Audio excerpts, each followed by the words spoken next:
Hi friends, welcome to honey Anu kitchen. ఇవాల్టి మన కిచెన్లో గుమగుమలాడే టమాటా రసంను మిరియాలతోటి ఏ విధంగా తయారు చేయాలో మీకు ఈరోజు వీడియోలో చూపించబోతున్నాను. దీని టేస్ట్ మాత్రం చెప్పనక్కర్లేదు, చాలా బాగుంటుంది, చాలా రుచిగా కూడా ఉంటుంది.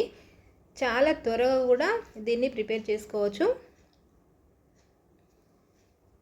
దీనికి కావాల్సిన పదార్థాలు, ముందుగా టమాటాలు తీసుకోండి. అంటే చిన్న టమాటా, అంటే రాములకాయ టమాటాలు అంటారు వీటిని.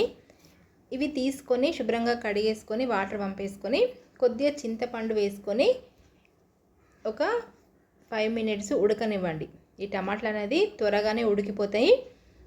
ఇలా దగ్గరికి వచ్చే వరకు ఉడకనివ్వాలి.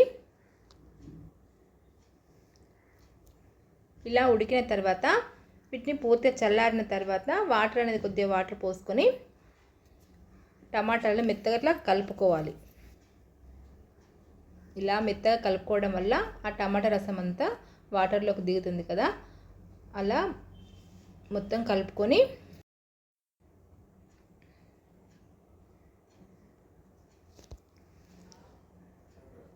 ఇలా ఒక జల్లెడ లాంటిది తీసుకొని వడపోసుకోవాలి. మనం టమాటా రసం పెట్టేటప్పుడు ఎప్పుడైనా నాటు టమాటాలు యూజ్ చేసినా, ఇలా రాములకాయలు చిన్నవి యూజ్ చేసిన వీటి పుల్లదనము మనకు నోటికి తగిలితే చాలా టేస్టీగా ఉంటుంది.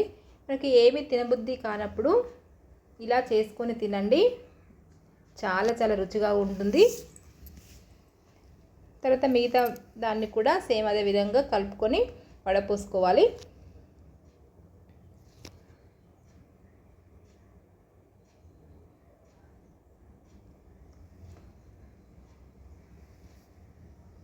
ఇలా వడపోసుకున్న తర్వాత ఒకసారి టేస్ట్ చూసుకోండి. ఎందుకంటే టమాటాలు కొద్దిగా పుల్లగా ఉన్నదనుకోండి, కొన్ని వాటర్ అనేది పోసుకోండి. కరెక్ట్ మనకు సరిపోయింది అనుకోండి, అలానే ఉంచేసుకొని అందులో ఒక 1 tablespoon వరకు కారప్పొడి, టేస్ట్కి తగ్గట్టు సాల్ట్, చిటికెడంత పసుపు, ఒక 1/2 tablespoon వరకు మిరియాల పొడి వేసుకొని బాగా కలిపేసుకొని ఒక 2 రెమ్మలు కరివేపాకు కూడా వేసుకొని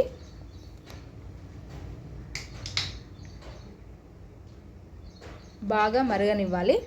అంటే ఒక 5 నిమిషాల వరకు బాగా మరగనివ్వాలి. అప్పుడే ఆ మిరియాలు అనేది ఆ రసముకు పట్టి టేస్ట్ అనేది చాలా బాగుంటుంది.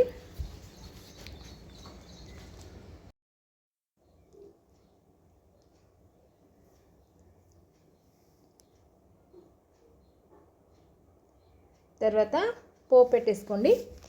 ఆయిల్ అనేది ఒక 2 tablespoon వరకు ఆయిల్ అనేది పోసుకొని అందులో పోపు దినుసులు చిటపటలాడిన తర్వాత కొద్దిగా కరివేపాకు, ఒక 2 రెమ్మలు వెల్లుల్లిని దంచి వేసుకోండి. ఇలా వెల్లుల్లిని వేసుకోవడం వల్ల టమాటా చారు అనేది మరింత టేస్టీగా ఉంటుంది. ఇలా వేసుకొని కొద్దిగా పసుపు వేసుకోండి.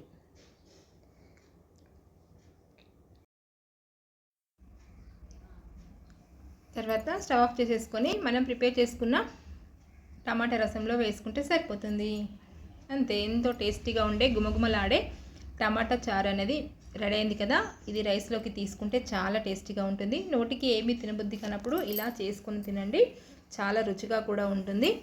ఈ వీడియో మీకు నచ్చినట్లయితే లైక్ చేయండి, షేర్ చేయండి. మరిన్ని ఇంట్రెస్టింగ్ రెసిపీస్ కోసం మా ఛానల్ని సబ్స్క్రైబ్ చేసుకోవడం మర్చిపోకండి. Thank you for watching.